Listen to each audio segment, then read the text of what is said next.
right, guys. Hey, one round of the football playoffs in the book. Talking preps here. We're going to find out who balled out and who got the call. Let's play that music.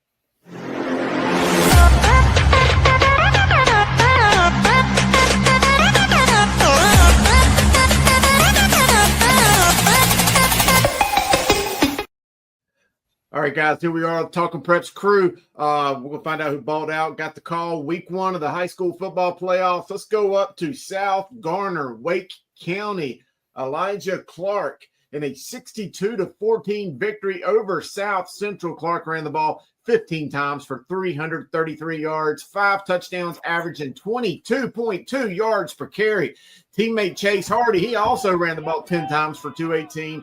And 3 touchdowns, averaging 21.8 yards per carry. Golly, I'll take those yards any day. Gary, what do you see right here?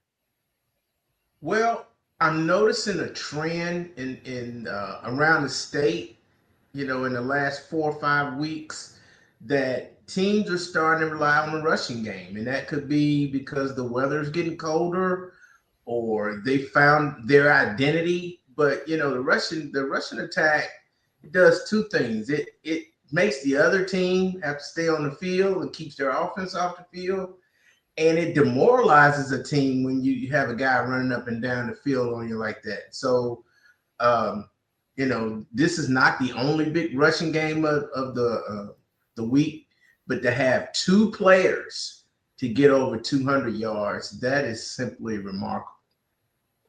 No I mean, look at that offensive line, man. He looks like the Raiders with Art Shell and those guys. Those guys are huge. Yes. Go get him. That's Bo Jackson and Marcus Allen in the backfield. Yeah, I don't want to. And I'm looking at the corner on this team in white, and he's like, I got basketball practice in the morning. I don't need to hurt my arm or shoulder making an effort to tackle this guy.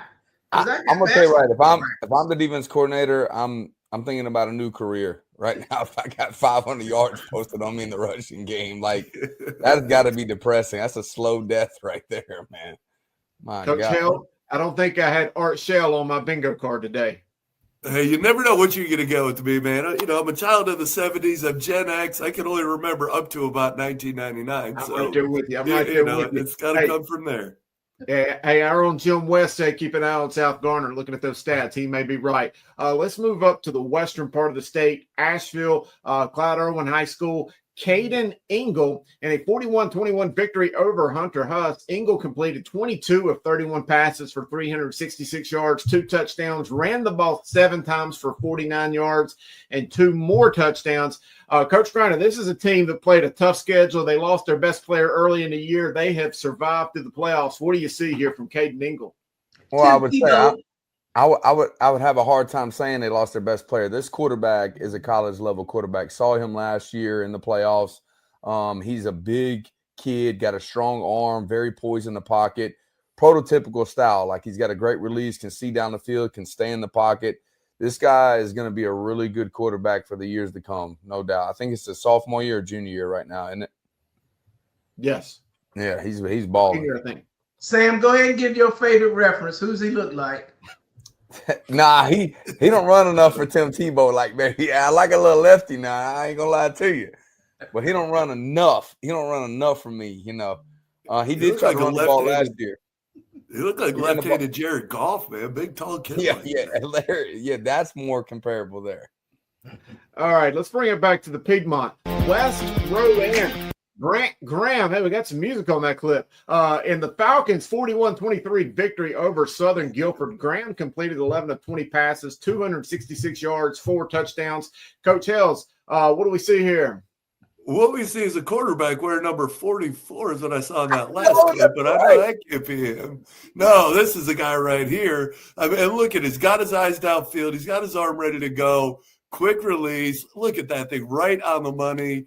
I mean, it's hard to do that. Great, a lot of credit to his receivers too, working that scramble drill, and we get a couple cheat yards out of the pass game here with a little pop pass. But no, man, I like, especially this late in the season, get big plays out of the pass game. 11 completions, 266 yards, big plays, get the ball in the hands of the right guys. Look at the touch on that one, though. I love that.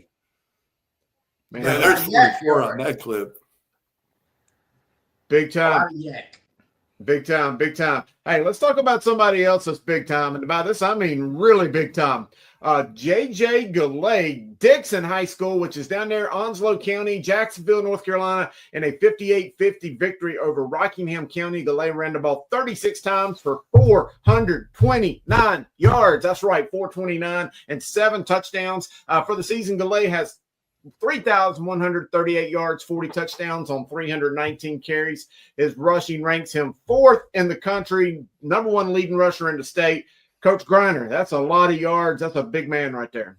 Yeah, this guy is playing out of his mind this year, and we'll give out an alert. He could be up for Mr. Football, no doubt, with these numbers.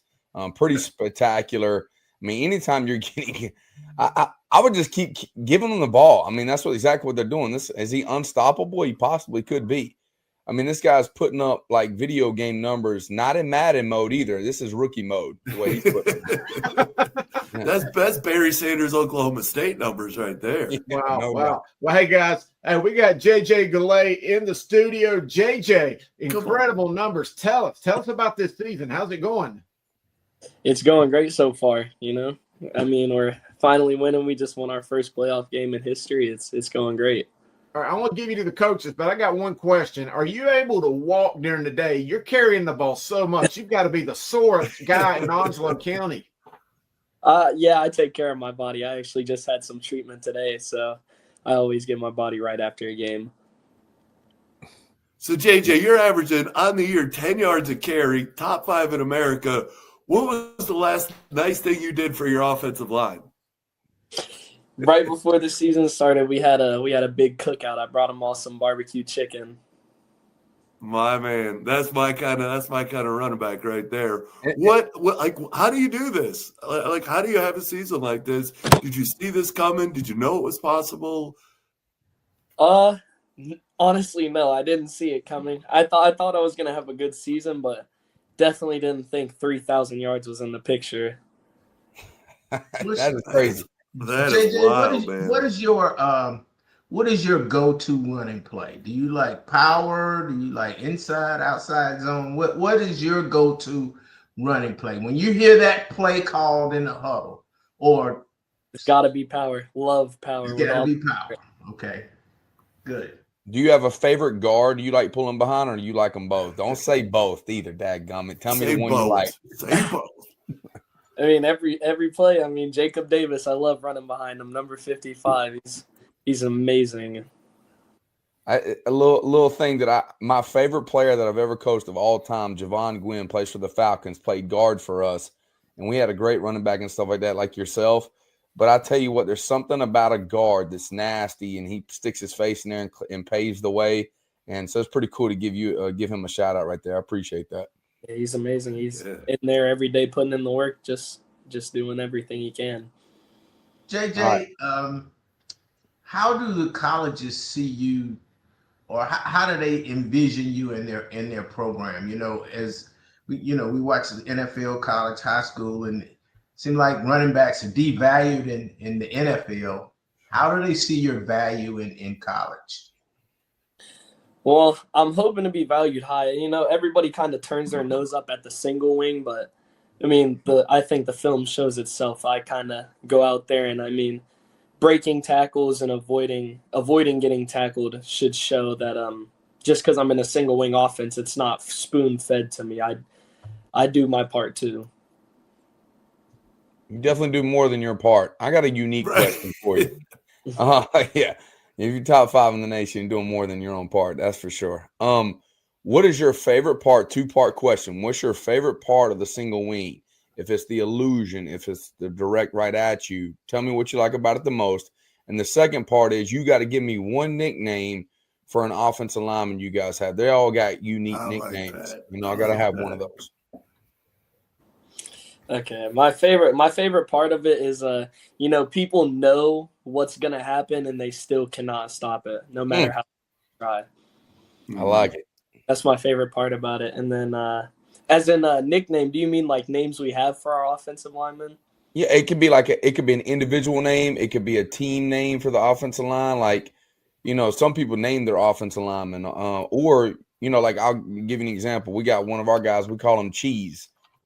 All right, you can break it down why, but like, do you have an individual nickname for anybody in particular, or do you have a whole nickname for the whole offensive line? Yeah, our big outside tackle, his name is Parker. His last name is Wooly. We call him Wooly Bully because he bullies everybody. I love it. Love it. Outstanding. Well, hey, JJ, thanks for coming on. But before I let you go, you guys go on the road to Northeast Guilford on Friday. You guys, I've really broken down your schedule. I think a lot of people maybe, they just don't know a lot about Dixon because you guys are kind of down there in the southeast corner of the state. But you've played a tough schedule. 1 point loss to Havelock, a couple points to Croatan, both who I think are top-level 5A schools. Heck of a ball game against Northside in Jacksonville, and you guys are still in it, playing one of the top teams this week in Northeast. Just tell us how you feel about that game and your team this year. Well, going into this game, we just can't make mistakes that hurt ourselves. The reason we lost those games in the regular season is because we made mistakes that hurt ourselves. So we're going to go into the game trying to clean up those mistakes to have a very great game that I think – and keep this history going with Dixon winning these playoff games.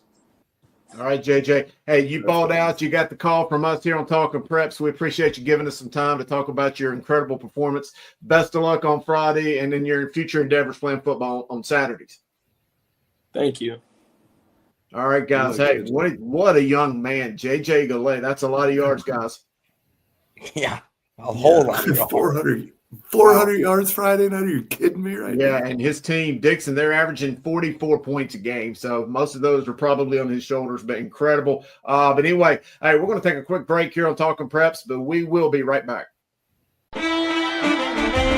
Hey, this is Chris Hughes, host of the Observer's Talking Preps. Proud to say that our show is growing and growing and growing, and we've got a brand new schedule. Mondays at 8 p.m., get our Players of the Week. No more waiting. Then on Tuesday, 8 p.m., catch me and Sam and all the guys of the #1 show in high school football in North Carolina, Talking Preps. Wednesdays, 8:30, Dale Ross and Jim West will host Talking Preps OT Live, talking about statewide issues, trends, and interacting with viewers. And don't miss our post-game show Fridays at 11 p.m., where we wrap up all of the night's actions. At Talking Preps, we've got you covered all week.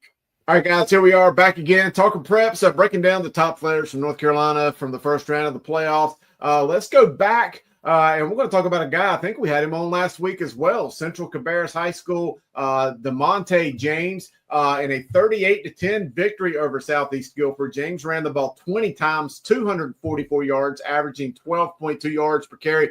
Also had 2 interceptions, plus 1 reception for 15 yards and an interception with 4 tackles. Now he has 11 straight games with 100 or more rushing yards. Gary, tell me about this man. Well, look, he looks like he can hit the home run. I like how he planted that foot and went north and south. And to have 11 straight games of over 100 yards puts me in mind of a guy I spent a little time with this weekend named Natrone Means. Yes, sir. Probably the greatest running back that ever played at Central Cabarrus, maybe even the best football player ever from Central Cabarrus. And he reminds me of Natrone, the way he's running up and down the field like that. Wow. That's a big play because he had a 99-yard touchdown last week and an interception we had him on. Mm-hmm. It's a big play machine. Yeah, I mean, this kid, I don't know what his recruiting's like, but this is a Division I talent right here, no doubt. You can just tell the speed that he plays at, offense, defense. He looks different on the field. Just looks different. No doubt, no doubt. Gary, no love for Lamont Reed. He was a great running back for Central when NC State, but no, you're right. Natrone was pretty good. Natrone was the man, and Natrone came to mind just because I had a conversation with him. You're 100% right. It was incredible to watch back in 1989, magical season. Hey, let's move on. Let's come here to the Queen City, Providence Day. Brendan Raven in a 45-0 victory over North Raleigh Christian. Raven caught 9 passes for 148 yards, 2 touchdowns. Also had 2 touchdowns and 2 interceptions. Coach Hales, you've seen this guy. What do you think? Yeah, man, just a great set of hands on him. I mean, obviously, he's not just doing it on the offensive side, but on the defense side as well. I mean, see this clip right here. He comes off, reads the quarterback, uses his hands, high points it. So, I mean, once the ball's in the air, there's no difference whether he's on offense or defense. Like, he's going after, like, this ball belongs to me. And I mean, it looked like the other night the ball did belong to him. I mean, he caught 9 from his quarterback and 2 from the other team's quarterback. All right. Man, that's impressive. That is impressive. Woo! Hey, let's move back down to the coastal plains. We just talked to one guy from Onslow County. Let's go talk to another one and look at these highlights. Josh Smith, White Oak High School, right down there in Jacksonville, in a 32-22 victory over Eastern Guilford. Smith completed 5 of 8 passes for 88 yards and a touchdown. Then, oh, by the way, he also ran the ball 30 times for 193 and another score. Sam, is this guy Tim Tebow-esque? Yeah, this is more Tim Tebow type numbers. You know what I'm saying? Make these guys commit more to the box, so we got one-on-one matchups. You got to put 8 in the box, or I'm running it down your daggone throat. I love it. He's got 30 carries as a quarterback. I mean, talk about like getting ready to go. And he's playing defense as safety. Come on, man. This guy right here, he's not robbing deep third. He's in the box making tackles on the second level. Like that's downhill safety and a 30-carry quarterback. Let's go. This is the kid that grew up watching Varsity Blues too many times during the week. You know, this guy just loves football. You got to love it. Billy Bob's his favorite. yeah, Billy Bob Thornton. And I mean, they got every football movie. He watched Rudy. Like this guy might go through 6 videos of football during the week to get hyped for the game. All right. Hey, let's go back to Eastern North Carolina. North Johnston High School over there in Kinley, North Carolina. Eli Willard in a 42-35 victory over Washington. Willard had 14 tackles, 10 of which were solo, also had 8 tackles for a loss and 2.5 sacks. Gary, tell me about this guy. Well, you know, with those kind of stats and to only win by 7 points, it makes you wonder what would have happened had he not had those stats. Because to have those kind of stats and still give up 35 points, seems like he may have saved the day for them. Absolutely. I would say to the other team, it looks like, well, it could be just on his highlights too. Why would you keep trying to run at this guy outside? He's setting the edge better than most people do. And every single one of his clips, he was just popping the tight end or the offensive tackle, setting the edge extremely well, getting good extension. And they're still trying to run the ball outside. Maybe we need to run to the short side of the field a little bit. All right. Hey, let's go up to Wake County. Panther Creek High School up there on Highway 55 and Cary. Travis Woodard in a 27-14 victory over Enloe. Woodard ran the ball 25 times, 246 yards, 3 touchdowns, also caught a pass for 21. Coach Hells, what do you see? I see Speeds is going the distance, you know, setting up his blocks. He finds the hole, and as soon as he does, he's not wasting any motion. He's getting downhill right now. And I mean, one of the big things, just like he sees 2 defenders, he just split them. Shortest distance between 2 points is a straight line. I mean, this kid must be great in geometry too, because he is a straight line to the end zone on all these clips, man. Kid's got a nose for the end zone. All right, great year for Panther Creek. Hey, Gary, that's another UNC coach team. Sean Crocker played DB for Mac Brown in the early 90s. That's a good year they're having. Yes, it is. And you know what a lot of these teams have in common is they have big play capability. Because when you get to the later rounds of the playoffs, you need to be able to hit a big play because the defenses are too good for you to have 10 and 12 play drives. You got to have that guy who can go the distance. Absolutely. Hey, we've got one more guy who balled out, and he seriously balled out. Got the call for us here talking preps. Let's talk about Cole Huff over at Palisades in a big 35-32 victory over South Mac. Huff completed 16 of 20 passes, 306 yards, 3 touchdowns. Palisades won their second playoff game in school history. Big-time performance, Sam. What do you see? I see a guy that's been ready to take over a program, and kudos to Cole, you know, because I've heard Simmons talk about this guy multiple times. He's got a lively arm, great football player. His only concern was going into this game was going against his former team.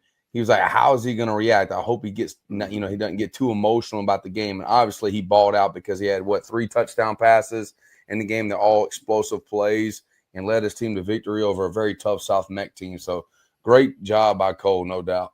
All right, hey, let's bring Cole into the studio. Let's hear from him about this game. Cole, welcome to Talking Preps. Tell us about that game. How'd it feel?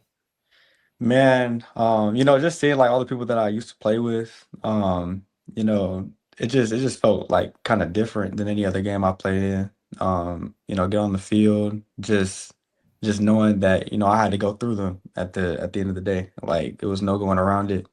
So, and I love the guys that I've been blessed with to be on the team with, and just as a team, feel we just got the job done. You spread the ball around really well. I mean, there was 3 touchdown passes that what I saw in your highlight. I actually saw it online earlier today.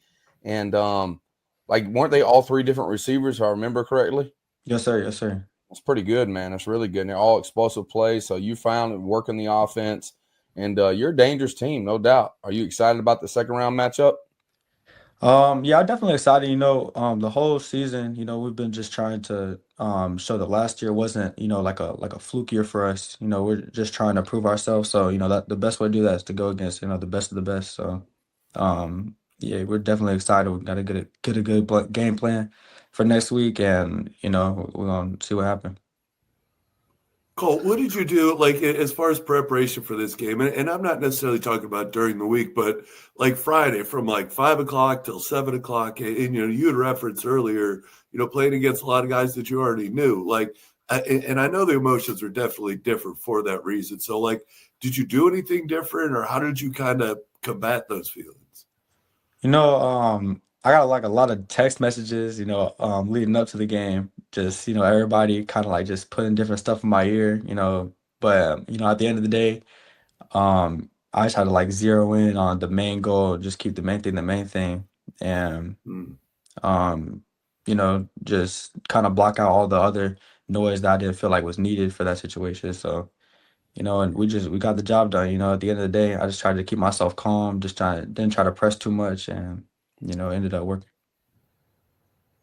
I got a Cole, question for you. at what point in the game does it just become another game on the field? We know there's excitement of the playoffs, there's excitement of playing against people and that type of thing. But at what point in the game did it just become another game to you?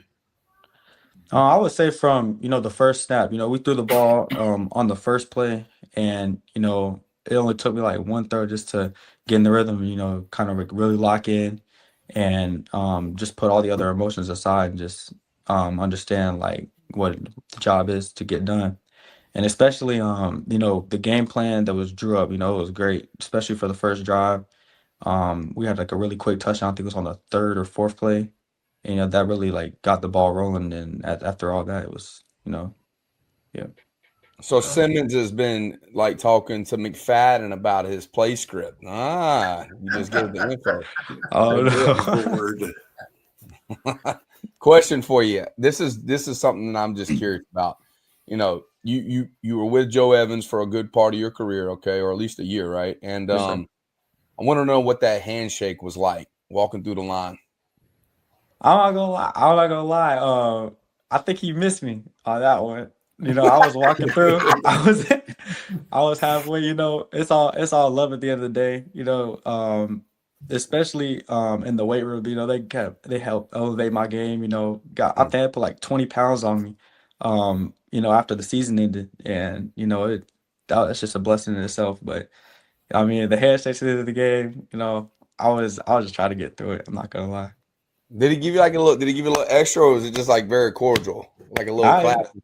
I think he got. I think he gave Simmons a handshake. I don't think he saw me, but I was just in the line doing my thing. Curved you. Okay, we'll get you that handshake.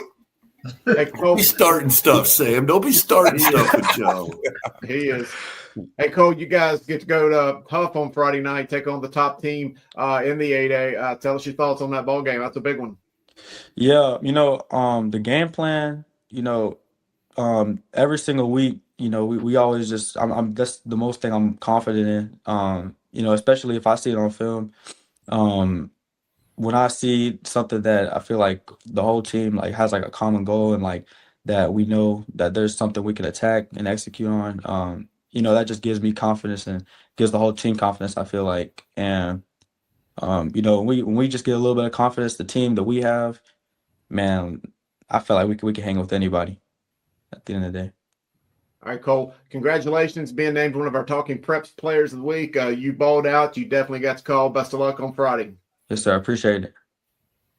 All right, guys. Hey, that's going to do it for this week's Talking Preps Players of the Week. If you want to be considered for Talking Preps Players of the Week, check us out. Send us a note on X or on IG with your stats, link to your huddle film. Send it to us by Saturday at 6 p.m. Our staff here will verify everything. Hit us up, Charlotte Preps on X, Observer Preps on IG. If you ball out, you will get the call.